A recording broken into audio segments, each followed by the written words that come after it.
Structure of ovum. हम ovum की संरचना को देखेंगे। तो जो फीमेल में ओवम होती है ना, मतलब कि अंडाणु, वो इस प्रकार से स्ट्रक्चर में दिखाई देता है। तो इसमें क्या होता है कि हम यहाँ से देखते हैं, जो एग होता है उसके ऊपर की ओर को बोलते हैं एनिमल पोल और नीचे की ओर को बोलते हैं वेजिटल पोल। ये है सक्रिय ध्रुव और ये होता है अक्रिय ध्रुव।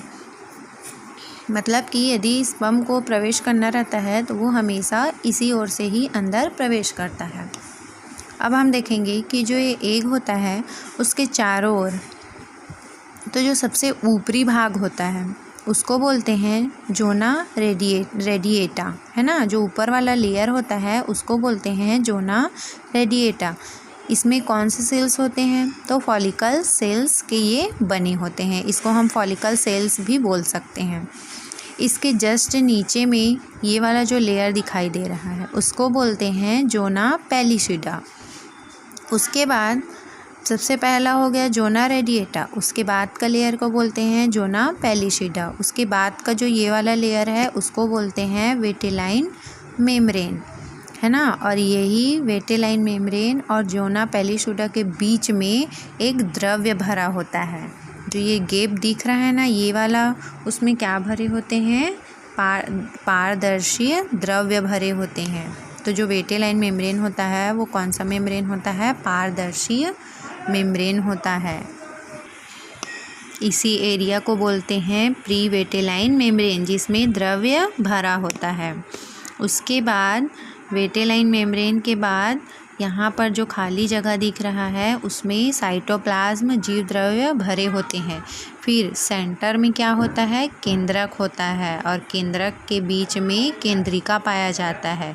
इसी में स्पर्म का केंद्रक आकर फर्टिलाइजेशन के समय इसी में मिलते हैं और फिर भ्रूण का निर्माण करते हैं।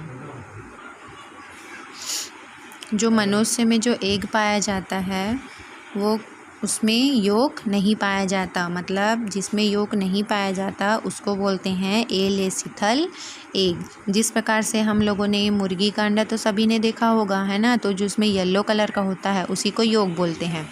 तो उनमें क्या पाया जाता है? योक पाया जाता है, इसलिए उनको लेसिथल बोलते हैं। लेकिन मनुष्य के जो ओवा होता है उसमें योक नहीं पाया जाता, इसीलिए उनको एलेसिथल योक बोलते हैं। क्वेश्चन आता है कि मनुष्य में कौन सा एग पाया जाता है?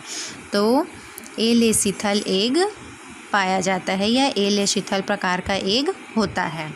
तो ये जो गोला जो एग दिख रहा है ना, तो मनुष्यों में क्या होता है? वो अचल होता है। मतलब जैसे कि स्पर्म क्या होते हैं? चल होते हैं, मूवमेंट्स करते हैं। लेकिन जो एग होता है मनुष्यों में वो क्या होता है? अचल होता है। इसमें योक नहीं पाया जाता।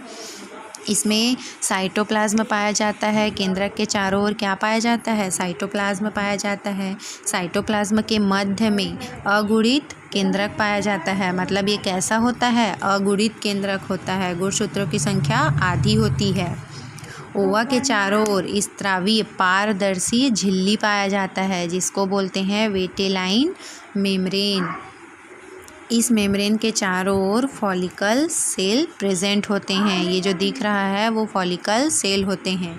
निषेचन के साथ साथ ये धीरे धीरे जब निषेचन होता है तो उस समय ये धीरे धीरे क्या हो जाते हैं? विलुप्त हो जाते हैं।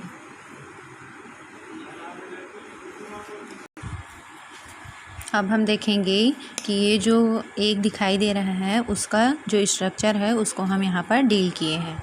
तो सबसे पहले कौन सा मेम्ब्रेन? वेटेलाइन मेम्ब्रेन। ये केंद्रिका, फिर केंद्रक, इसके चारों ओर साइटोप्लाज्म भरा होता है। इसके बाद सबसे पहला मेम्ब्रेन क्या होता है? वेटेलाइन मेम्ब्रेन। तो प्रत्येक ओवम वेटेलाइन मेम्ब्रेन से घिरा होता है। फिर दूसरा मेम्ब्रेन क्या है? जोना पेलिसिडा, है ना। मतलब ये जो वेटेलाइन मेम्ब्रेन है उसके बाद कौन सा लेयर आ रहा है? Zona pellucida. यह वेटेलाइन मेम्ब्रेन के ऊपरी झिल्ली है, मतलब उसके ऊपर में स्थित है। यह झिल्ली प्लाज्मा मेम्ब्रेन की बनी होती है। फिर इसके बाद इन दोनों के मध्य में क्या पाया जाता है? प्री वेटेलाइन स्पेस, मतलब ये वाले भाग की बात कर रहे हैं। ये जो स्पेस है उसको बोलते हैं प्री वेटेलाइन स्पेस। इसी में द्रव्य भरा होता है। फिर है लास्ट में ये वाला जो लेयर दिखाई दे रहा है ना, जोना रेडिएटा।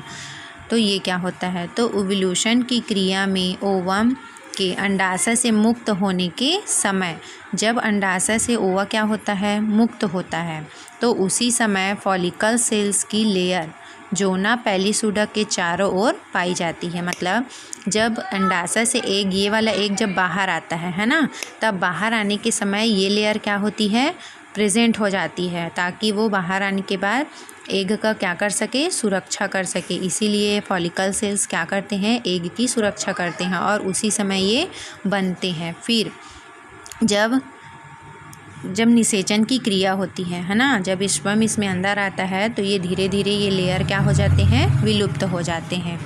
तो ये था ओवा का स्ट्रक्चर।